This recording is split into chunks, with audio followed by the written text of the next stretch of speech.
to the left, to the shoulder of Ismail, bends down right to where the wound was on the right thigh. This absolutely shocked Ismail, and holds the wound and presses it hard. Ismail says it was painful, but I did not have the courage even to scream. The awe in which I was in the company of this personality was such that I could not even scream, much as I felt the pain. But he held my thigh for a few seconds, held it tight, and just looked at me, and then left my thigh, and then left my shoulder and sat erect on his horse. And the moment that happened, the elderly gentleman turns to Ismail and says, Ismail, you have attained your salvation. Now, as you would know, that has a dual meaning: salvation in this world and salvation in the next world. So Ismail immediately raises his hands and says, may Allah give us all salvation. Well, not realizing who he was referring to and who he was talking about. And that happened, and the personality turned his horse, wishing to go away. The elderly gentleman who was now next to Ismail turns around and says, did you recognize this person who held your thigh? And he says, no, I did not. Who is he? I don't know you either. He says, that does not matter that you don't know me, but he is the Imam of your time. He is the Imam of Asr wa Zaman, Ajjalallahu farajahu. Ismail got absolutely stunned, and he decided he would follow him. As they galloped on, Ismail followed them behind the Imam alayhi salam. The Imam turns around and said, Ismail, you said you want to go away tomorrow. And he said, yes, Mawla, but now that I have met you, where do I go? Where on earth is a better place to be in than to be with you? Well, that of course could not have been achieved, because it was the time of ghaibah. So soon the Imam alayhi salam would have disappeared. But in that time of awe, of time of inspiration, his mind did not work at all. He said, I'm not going to part from you. So the Imam alayhi salam says, no, Ismail, you leave me now and you go back to your town. Ismail would not. And one can see that this feeling is a natural feeling. And he continued to go behind him. And the Imam alayhi salam turns around to him and says, Ismail, I told you to go. It is not in your interest, my dear fellow, to keep coming with me. So please leave me alone and you now go. And I will go my way. But Ismail says, although I heard these words, my heart would not allow me to part from him. And I kept following him. And now the elderly gentleman, and what a lesson there follows from these statements. The elderly gentleman turns round to Ismail and says, Ismail, I have told you he is the Imam of your time. Twice he has told you not to follow him.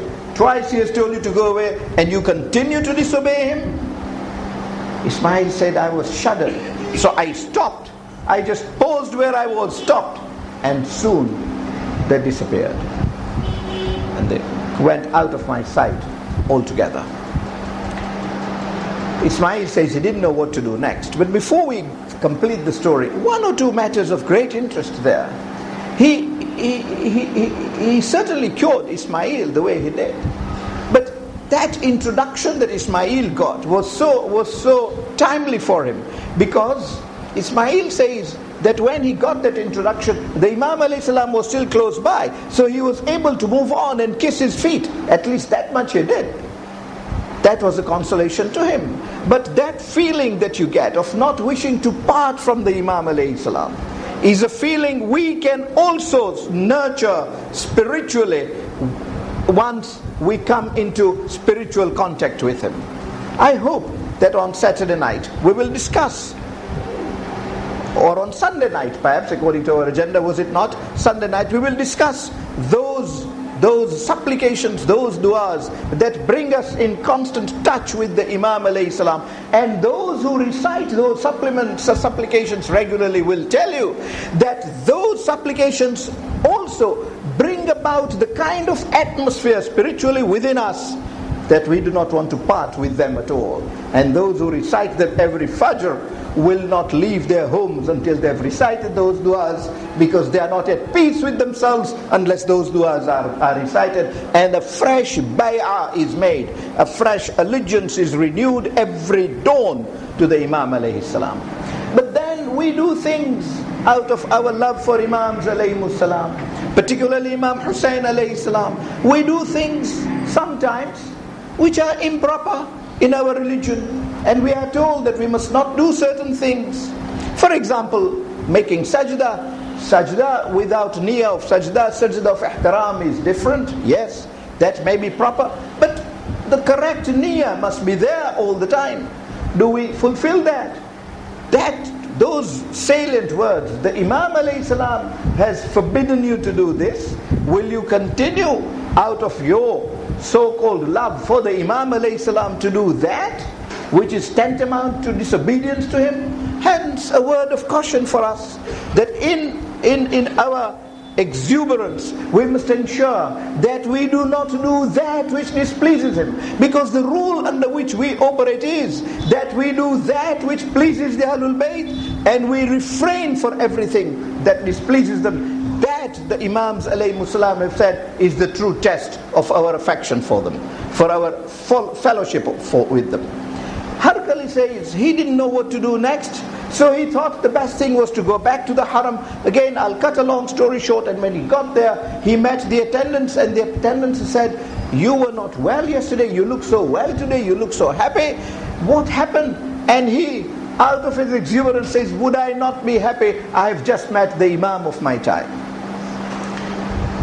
And all this time he has forgotten about his tie, he's not worried about his tie at all. So they said, "Well, if you met the Imam of your time, if truly so, why didn't you tell him about your tie and your problem?" He said, Of course I assumed he did, and I assumed that he has cured me, because I'm now walking. Then it dawned on him, the thigh. I didn't tell him, but he did press my thigh. So he opened his garment to check, and the attendants were there. There was not even a scar. The wound had gone. The doctors had said, even if they operate, the hole will remain.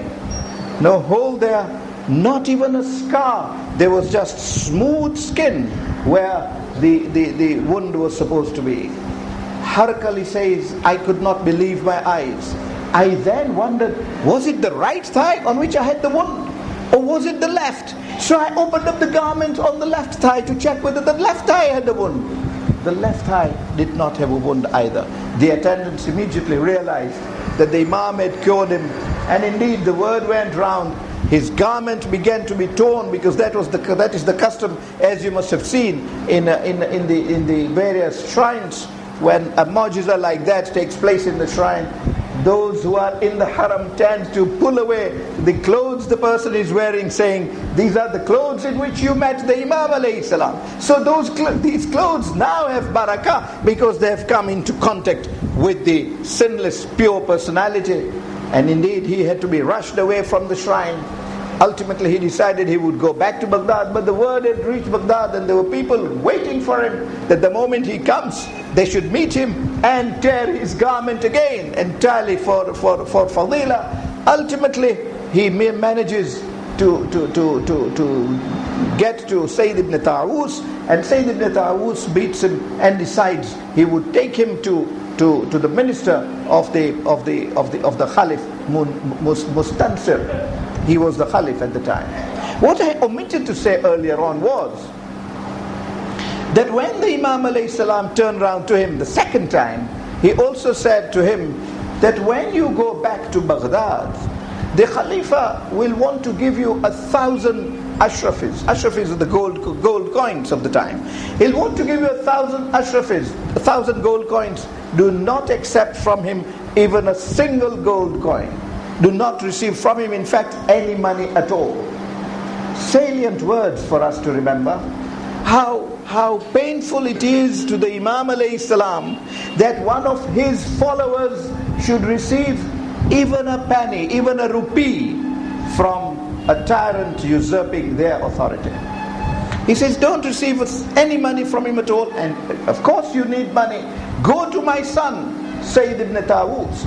What an honor for Sayyid ibn Tawus, that the Imam alayhi salam should call him call him his son, and says, go to him, he will arrange for the money. Tell him that I have told him to go to Sayyid bin Aus, and Sayyid bin Aus, if he is told that I have sent you to him, will give you as much money as you need. And so Harkal says, when he reached there, and Sayyid ibn Tawus says, we must go and meet the minister, who was a Shia. And the minister was absolutely astounded to hear all this, but as a Shia, he was absolutely over the moon that such an event should be witnessed by him. Not that it was a novelty. Such events had taken place even before in the past, but that he should be a witness to it in that way. And he decided he would call the Christian doctors. He called the Christian doctors and said, have you seen this person? He said, yes, we have. He has a wound on his thigh, but there is nothing we can do about it. If you operate upon it, his life will be in danger. So we advise that he should remain as he is. And the minister says, if you did operate on him, how long would the wound take to heal? He said, 2 months. Then what would happen? He said, well, the hole would still remain, and it would be visible. And it would not be wise even to cover it. So that much pain he will have to sustain. But at least the wound will go, the bleeding will go, the pus will go, the winter problems will go. So, but it's unsafe, and so we're not going to touch it. And then the minister tells them to open the garment and show the thigh to the doctors. Obviously, it was beyond their belief that he was in the state in which he was. So the minister says, now you confirm this is the exact person you had said the question about it. 10 days ago he was in our surgery and we examined him. This is indeed his state. He is taken to Al-Muntasir, because the minister, being a Shia, wanted Al-Muntasir to know exactly what happened to this particular person, and how the Imam alayhi salam was able to cure him, not even by touching the exact wound, only touching the garment which was covering the wound, and cured him by mere touch of that sinless palm with which he touched it. Al-Muntasir, of course, was extremely moved and impressed, and wanted to give him 1,000 gold coins, just as the Imam alayhi salam had predicted. And Harkali says, I will not touch a penny of this. And the Khalif was able to see that he is afraid to touch. He says, look, it appears that you are afraid even to touch this money, and you are saying no out of fear. Who are you afraid of? Who has stopped you? I am the Khalif of the time. And Harkali says, you may be the Khalif of the time, but my Imam who has cured me has told me, he told me you would give me 1,000 gold coins in advance, and he has instructed me not to touch a penny of it. So I can't. That heard, the Khalif even wept. But he could see where true authority lay. He could see he may be the Khalif of the time, but he neither had the knowledge, nor the authority, nor the competence or ability to deal with one of his own citizens, to cure him or to do anything with him. Did not even have the ability to give him money to help him. Sayyid ibn Tawus immediately intervened, and Harkali told him, you must get in touch with Sayyid bin Aus, and Sayyid bin Aus gave Harkali all the money he needed. Just one example of the way in which he helped a sick man and cured him, and did not wait for the sick man to seek appointment for him. The sick man had only pleaded to him for help. He went to the sick man. That is the point I wish to make. He did not wait for the patient to go to the surgery. He went to him, found him where he was, and cured him on the road, and even gave him financial assistance that he required. That is how, as we have seen with 11 Imams alayhimus salam, this is how Ahlul Bayt alayhimus salam function, and you can see the same spirit in the 12th Imam alayhi salam. More significantly, that he is able to perform this spirit and to live up to those standards even when he is in ghaibah. That ghaibah does not stop him to do anything that his predecessors did to maintain that sunnah, that standard that the Holy Prophet, peace be upon him, and his progeny laid out in purity. Those are the standards we look for in an Imam, and those are in abundance to be found in the 12th Imam alayhi salam. Another example that I wanted to give you of how any person in trouble can approach him and can get his help from him is well reported in all our books relating to meeting the Imam alayhi salam, of Sayyid Abbas of Jabal Amil. He was in financial strain, came into Najaf in the hope that he will find a job there or he'll find work. He could not find work. Ultimately, he was living in one of the rooms in the Sahan. As you might have seen, since Saddam's time, these rooms have been closed and people are not allowed to stay there for security reasons. But before then, if you were fortunate to visit Najaf, and may Allah make it possible for us to go back to Najaf, to be able to make the ziyarah of Hazrat Amir alayhi salam in peace and in safety. Well, in those days, as I said, there were rooms, and people who could not afford to stay at hotels would stay in those rooms free of charge at the expense of the haram of Hazrat Amir alayhi salam. Such facilities is available in Mashhad till today. And then, having stayed there, that only catered for his accommodation. He would not be able to find any job. Ultimately, he would get himself a few dates and spend his days merely eating dates and water. He decided he could not survive like this, and he decided he is the Imam of his time.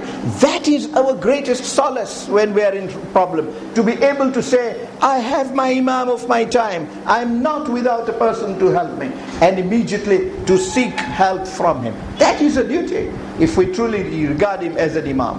And he helps in mysterious ways and in incomprehensible manners. However, he decided he will write an arida. As we discussed yesterday, this is a petition, and it does not have to be written only on the 15th of Shaban. Of course, 15th of Shaban has its significance. It's his birthday, and a petition sent to him on his birthday, of course, has greater significance than a petition sent on any other day. That is common sense. But it is not confined. There is no requirement that it can only be sent on his birthday, because one can need his help on a day which is not his birthday. After all, every day is a day on which he helps. Friday is another day, because that is a day, just as 15th Shaban is his birthday, Friday is the day which has been assigned for his reappearance. That is the day he will reappear to bring justice to the earth. So again, particularly dawn time, but even Zohar time or even Maghrib time on Friday, an arida can be sent to him. But indeed, it can be sent on any day, at any time. Sayyid Muhammad decided he will send an arida for 40 days. Because there is a hadith, as I said earlier on, in this agenda, I will try and mix these two, meeting the Imam and how to meet him. One of the methods of meeting the Imam is to send him aridas for 40 consecutive dawns. So Sayyid Muhammad decided he would. And every morning, every dawn, the moment the gates of Najaf would be opened, he would be the first person out.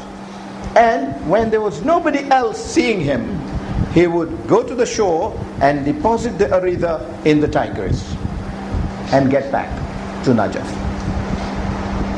39 days passed, nothing happened.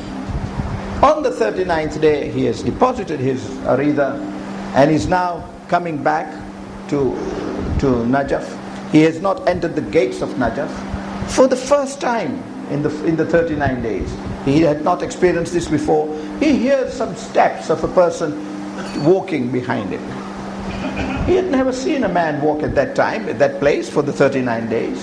But he turns back and he sees another Arab there, dressed in the kind of dress people from Jabal Amil would dress. And so he said, he must be one of my townsmen. But he couldn't identify him. Brilliant personality. And awe-inspiring person. So he continues walking, because he did not want to raise any suspicion. He assumed that that man did not know him either, just as he did not know him. And suddenly he finds this person comes close to him and greets him, saying, Assalamu alaikum, Sayyid Muhammad. And he is astonished. Here is a person who calls me by my name. And I thought I didn't know him. So he replies. And he turns around to him and says, Sayyid Muhammad, what is your problem? He says, I have no problem. He says, of course you have a problem. I've been seeing you for 39 days now. You come and deposited a rida to me here. Now those words to me did not dawn on him at all. And this happens all the time because you're not in your senses for these meticulous technicalities. Says, you deposited. Says, what do you think? Do you think your Imam does not know of the problems you have? Cardinal words you might think. Do you think your Imam does not know of the problems you have? He of course knows. And that is the faith in which we live. But he put that question to him. Now Sayyid Muhammad for the first time says, there was nobody every day. Yet he says he saw me all the 39 days. Is he not the Imam himself? Sayyid Muhammad had read in the books that the palm of the 12th Imam alayhi salam is so soft that there is no person in the world whose palm is softer than that of the 12th Imam alayhi salam. So he says, this is my chance. When the Imams alayhi salam turned around and said, do you think your Imam does not know of your problems? He turned around to him to shake hands. And fortunate for him, because many have failed in this, the Imam alayhi salam truly shook hands with him. The purpose of the Imam alayhi salam was only to tell him, yes, if you read that hadith is an authentic one. My palm is softer than that of any other person, and this indeed is the palm that you are looking for. He truly shook hands with him, and before Sayyid Muhammad could kiss those hands, he had disappeared. He was not there anymore. Sayyid Muhammad did not need any more proof. That immediate disappearance of this person who was standing next to him convinced him that this is the person in ghaibah, and that was my Imam alayhi salam. Sayyid Muhammad of course says, I couldn't walk anymore. I just sat and collapsed, and after a while managed to enter Najaf. But needless for me to finish, he in due course was able to find that his life improved, his means of sustenance improved, and he was able to live not only a comfortable life, but was able to go back to his home from Najaf. So a sick man gets cured. An impecunious person is given his sustenance. And let us examine a third example of a person who loses his way altogether. And this is reported in Jannatul Ma'wa, and it is again an example of another Sayyid Muhammad of Jabal Amil. He went to Mashhad for a ziyarah and remained in Mashhad. But as always, and Mashhad has this unique peculiarity. When you are there, you don't feel like leaving Mashhad. You do not feel like leaving the shrine of Imam Rada alayhi salam. May Allah make it possible for us all to get to the shrine of Imam Rada alayhi salam as soon as possible. That is, it has this absolutely unique aura there. You may not be able to touch the Zari because of the number of pilgrims, but you do not want to part from that place. And that is what happened to Sayyid Muhammad. He couldn't, but as he remained there, his resources began to diminish. His funds began to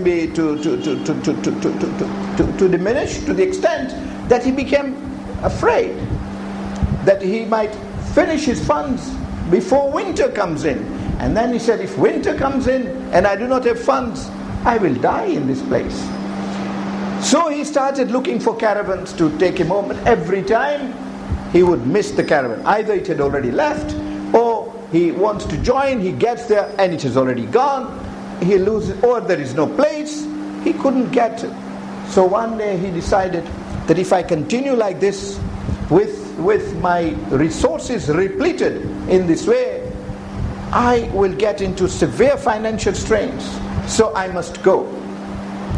What is the worst? I will lose the way and I'll die on the way. It is either death in Mashhad or death on the way home from Mashhad. no difference between the two. But I have a chance in the second course that I might reach home. So let me try. And he left. And exactly that happened.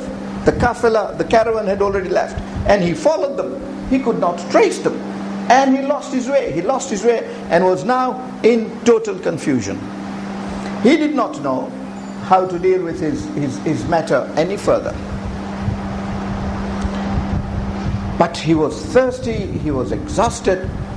Suddenly he finds that there is a stream of water. So he leaves his path now, even the path he thought was the correct path, for that stream of water. So you can see he's putting himself in worse confusion. He goes to the stream of water and he quenches his thirst and thanks Allah. He says, "Oh Allah, at least I can now live a little longer now that my thirst is quenched." But he says the water was so pure and the water had so beautiful scent in it. I didn't feel like putting it in my mouth, but I was so thirsty that I did drink the water. And when I drank it, I found it so sweet. And I said, all the time in Mashhad, I haven't found water like this. However, he made wudu and said his Maghribain. Having said his Maghribain, he moved on, but he was so exhausted that he could not even move further. He just lay on the ground, waiting for anything to happen. And as he lay on the ground, he hears the roaring of wild animals. He said, fine, if that is my fate, let it be, but I am helpless. I can't move. There is nothing more I can do to help myself. And he was hungry. And suddenly he sees a person coming on a horseback.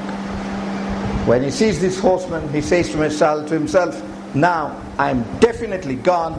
This person is not going to spare me. This Iranian will surely kill me or do whatever he wants. He might think I have money, but let's wait and see what happens. And this person comes and makes salam to him, and he replies, says, why are you lying here? Sit down.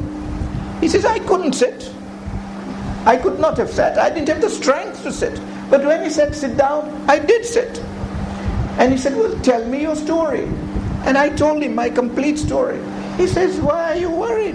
You have got 3 watermelons with you. He says, no, I don't have any watermelons with me. I saw trees on the way, but they had hanthal. And hanthal has spikes. He says, it was terrible.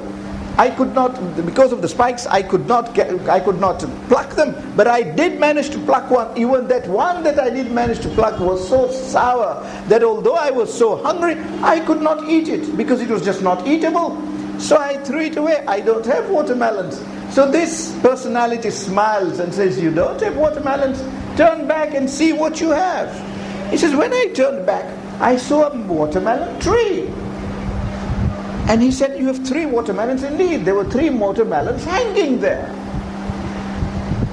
When I saw that, I turned to him. I said, I can swear that when I came here, I did not see this tree. The tree was not there. I did not see the watermelons. Otherwise, I was so thirsty, I would have eaten them. And he says, what does it matter? You now have them. Now pluck them. And now eat them.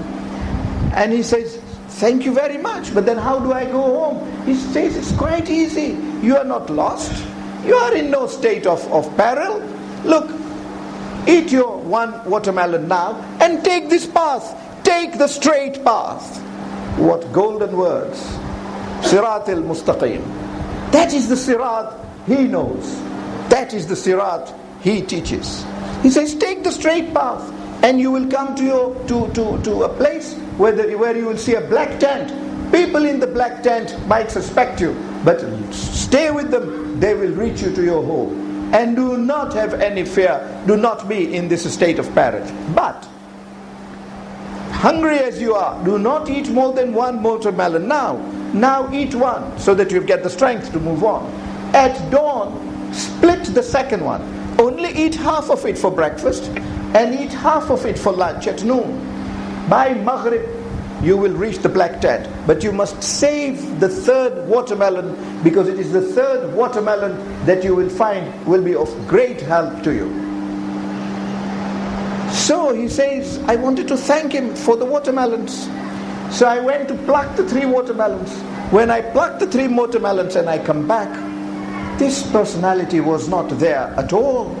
I was all alone in that dark night once again. I looked for him. I shouted for him. "Oh my Muhsin," I called him, "oh one who has done ihsan on me, the one who has favored me." No response. He was not there anymore. All I could smell was the scent and his aura. So I decided I will eat the watermelon and move on, and I did move on. At breakfast had another half, at lunch had a second half. By evening I came to the black tent. I saw the black tent, so I moved towards the black tent. When I moved towards the black tent and entered, they said, who are you? People don't come to us, we go looking for people. So he explains his position. They said, no, you are a spy. To cut a long story short, they treated him with great suspicion. And then as they were searching him, the watermelon dropped. When the watermelon dropped, these people became curious. They said, watermelon? Where do you get a watermelon from? So he told them the whole story of how this person meets him. And there is a tree. The tree only had 3 watermelons. So they said, have you seen any tree of watermelons? He says, you are absolutely right. There never was a watermelon tree. I thought I looked around. When I slept there was no tree. But after this gentleman met me, I saw the tree. And there were 3 watermelons only. And this is one of them. And you tried. It is so sweet. And its scent is so beautiful. He says, I enjoy more smelling the scent of this watermelon than eating it. And it is so sweet that I've never eaten watermelon of this nature in my life. This is what convinced them, that he got them from a heavenly figure. They were convinced that the 12th Imam alayhi salam helped a zawar of the 8th Imam alayhi salam reach him home, and helped him in miraculous circumstances, helped him in circumstances totally unknown. A tree would be planted. Indeed, Imam Rada alayhi salam had done this. You remember? We discussed this. Imam Sadiq alayhi salam had done this. We discussed that. You remember? How a plant, a seed is sown and the plant grows on the spot. And the 12th Imam alayhi salam will do it even at his reappearance. He will do exactly this. He will stroke the ground and a tree will grow. And in seconds there will be leaves and there will be fruit. If time permits, we shall discuss that episode also. But I say if time permits because we can already feel the squeeze of the time on the 4th night. However, but that is his standing. And he can and these watermelons can not only grow but ripen purely on the wish of the 12th Imam alayhi salam. They realized this. And they said, look, let us also tell you, there is no spring of water in that forest. There is no water to be found anywhere in that forest. So there again, that was done for you. They then again did what others do, began to tear his garment and took pieces of his garment for clothes. But then at least they gave him new clothes, kept him there for 3 days as their guests, and eventually gave him escort to bring him back to his home. But you can see, and these examples are well set out and documented in our books. But the greater number of examples of pilgrims' help are pilgrims who have been to Makkah. Ahadith say that the 12th Imam alayhi salam goes to Makkah every year. Every year he performs Hajj, and the number of people who have met Sahibul Asri wa Zaman, Ajjalallahu Farajahu,